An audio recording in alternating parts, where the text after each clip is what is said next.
அளவற்ற அருளாளனும் நிகரற்ற அன்புடையவனுமாகிய எல்லாம் வல்ல அல்லாஹ்வின் திருப்பெயரால் ஆரம்பம் செய்கிறேன்.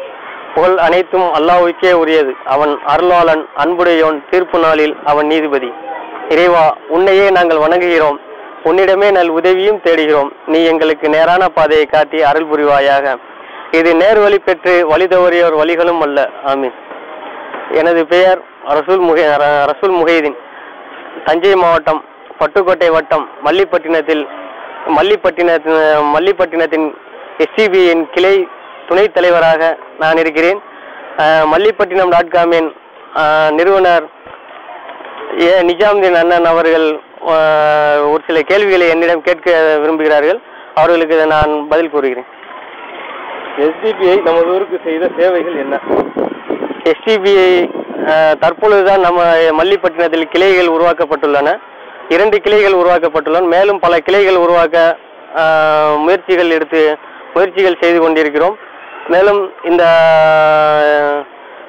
SDPI கிளை சார்பாக மேலும் நமது ஊருக்கு பல பணிகளை செய்ய நாங்கள் முடிவு செய்துள்ளோம்.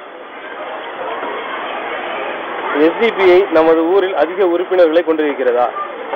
ஆம், 2 கிளைகள் உள்ளன. மேலும் பல கிளைகளை உருவாக்க முயற்சிகள் செய்து கொண்டிருக்கிறோம். மனிதநேய மக்கள் கட்சி, முஸ்லீம் லீக் போன்ற முஸ்லீம் மக்களின் அரசியல் கட்சிகள் இருக்கும் பொழுது SDPI நமது ஊருக்கு அல்லது இந்தியா தமிழகத்திற்கு தேவைதானா? மனிதநேய மக்கள் கட்சி ஒரு மாநில கட்சி. முஸ்லீம் லீக் என்பது பல மாநிலங்களில் இருந்தாலும் மொழிக்கு தகுந்தவாறு அவர்கள் இருக்கிறார்கள். மேலும் முஸ்லீம் லீக் ஒரு சில மாநிலங்களில் வலுவிழந்து விட்டது, ஒரு சில மாநிலங்களில் காணாமல் போய்விட்டது. ஒட்டுமொத்த இந்திய மக்களின் ஒரே குரலாக இந்திய அரசியல் அமைப்பில் ஒரு அங்கம் வகிக்க வேண்டும் என்பதற்காக இந்த SDPI அமைப்பு செயல்பட்டு கொண்டிருக்கிறது. இந்த SDPI கட்சி பிற்படுத்தப்பட்ட, வஞ்சிக்கப்பட்ட, தாழ்த்தப்பட்ட மக்களுக்கு நல்ல ஒரு அடித்தளமாக இருக்கும் என்று நினைக்கிறேன். நமது ஊரின் தற்போதைய முக்கிய தேவை என்ன? நமது ஊரின் தற்போதைய முக்கிய தேவை பொருளாதார தேவைதான் இருக்கிறது. நமது ஊருக்கு பொருளாதாரம் ரொம்ப ரொம்ப ரொம்ப அவசியமாக இருக்கிறது. அந்த பொருளாதாரத்தை நாம் ஈட்ட வேண்டும் என்றால் நமக்கு கல்வி ரொம்ப ரொம்ப அவசியமாக இருக்கிறது. கல்விதான் நமது ஊருக்கு அவசிய தேவை என்று நீங்கள் கூறுகிறீர்கள். ஆமாம். நமது ஊரில் தனி மனிதனின் வருமானம் குடும்பம் நடத்துவதற்கு போதுமானதாக இருக்கிறதா? கண்டிப்பாக இல்லை. கண்டிப்பாக இல்லை. அதற்குண்டான மாற்று ஏற்பாடு என்ன? அதற்குண்டான மாற்று ஏற்பாடு, நமது ஊரில் வருமானம் என்பது கடற்கரையை சார்ந்தே உள்ளது. மேலும் கடற்கரையில் எந்தவித வருமானமும் இல்லை என்றால் நமது ஊரில் வருமானமே இல்லை என்றாகிவிட்டது. மேலும் பல துறைகளில் நாம் காலடி எடுத்து வைத்து பல தொழில்களை செய்து, மேலும் நம்மளுடைய கல்வி வேலைவாய்ப்புகளில் நாம் பின்தங்கியுள்ளோம். மேலும் அரசு வேலைவாய்ப்புகளில் நாம் முழுக்க கவனம் செய்து அதற்கும் நாம் முயற்சி செய்ய வேண்டும். நமது ஊர் மக்களிடம் இஸ்லாமிய மார்க்க சிந்தனை எந்த அளவில் இருக்கிறது? மற்ற ஊர்களை ஒப்பிடும் பொழுது நமது ஊரில் கண்டிப்பாக மார்க்க சிந்தனை அதிகமாக இருக்கிறது. மேலும் நமது ஊரில் உள்ள மக்களுக்கு சார்ஜ் அப்பப்போ குறைந்து கொண்டே இருக்கிறது.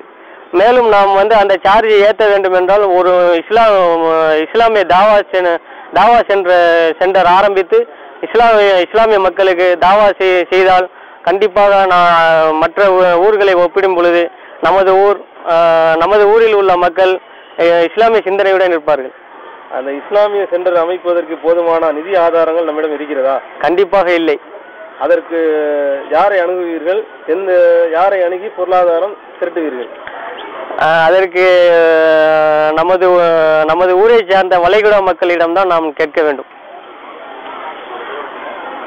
நமது ஊரில் ஜமாத் நிர்வாக பிரச்சனைக்கு யார் காரணம்? முழுக்க நமது ஊர் மக்களே காரணம்.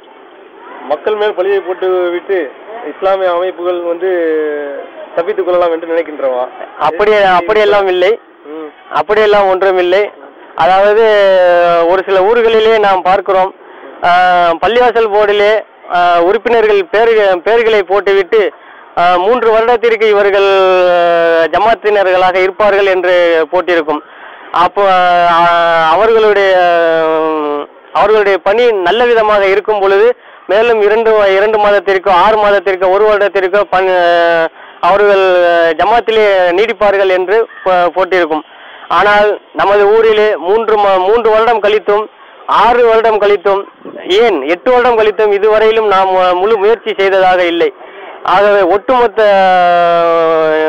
ஒட்டுமொத்த மக்களும் சேர்ந்து ஒன்றிணைந்து நமது ஊரில் புதிய ஜமாத்தை உருவாக்க வேண்டும். அந்த ஜமாத்து பிரச்சனைக்கு தீர்வு இவ்வளவுதான். நீங்கள் நமது ஊர் மக்களுக்கு கூற விரும்பும் செய்தி என்ன? நமது ஊர் மக்களுக்கு கூற வேண்டிய செய்தி என்னவென்றால், நமது ஊரில் கல்வி தேவை என்பதற்காக அடிப்படை கல்வியை நாம் மறந்துவிட்டோம். உதாரணத்திற்காக இப்பொழுது நாம் அடிப்படை கல்வி மதரசாவிலே நாம் கற்றுக்கொண்டிருந்தோம். இப்பொழுது நாம் சின்ன பிள்ளைகளை எல்கேஜியும் யூகேஜியும் படிக்க அனுப்பும் பொழுது மார்க்க கல்வி என்பது தடைப்பட்டு விட்டது. இப்பொழுது 3 வயது ஏன் 2.5 வயது ஆனவுடனே பிரிகேஜி என்ற ஒரு வகுப்பு ஆரம்பித்து அதிலும் நாம் கொண்டு போய் சேர்த்து விட்டோம். அவர்களுக்கு அடிப்படை ஆரம்ப கல்வியை நாம் முழுமையாக கற்றுக் கொடுக்கவும் இல்லை. ஏன் ஒருவரை தொழுகைக்கு அழைத்தால் எனக்கு அல்ஹம்து சூரா தெரியாது என்று கூறுகிறார்கள். அதற்கு காரணம் என்ன? அடிப்படை கல்வி அவர்களிடத்தில் இல்லை. அடிப்படை கல்விக்கு நாம் உரிய நடவடிக்கை எடுக்க வேண்டும். இதுதான் இந்த மக்களுக்கு கூறுவது. அதாவது நமது ஊருக்கு இஸ்லாமிய மார்க்க சிந்தனை சிறு வயதிலிருந்தே போதிக்கப்பட வேண்டும் என்று நீங்கள் விரும்புகிறீர்கள்? கண்டிப்பாக. நிச்சயமா. இன்ஷா அல்லாஹ் நமது ஆசை நிறைவேற எல்லாம் அல்லாஹ்விடம் துஆ செய்வோம். இன்ஷா அல்லாஹ். ரொம்ப மிக்க நன்றி. அஸ்ஸலாமு அலைக்கும் வரஹ்மத்துல்லாஹி. வலைக்கும் அஸ்ஸலாம் வரஹ்மத்துல்லாஹி.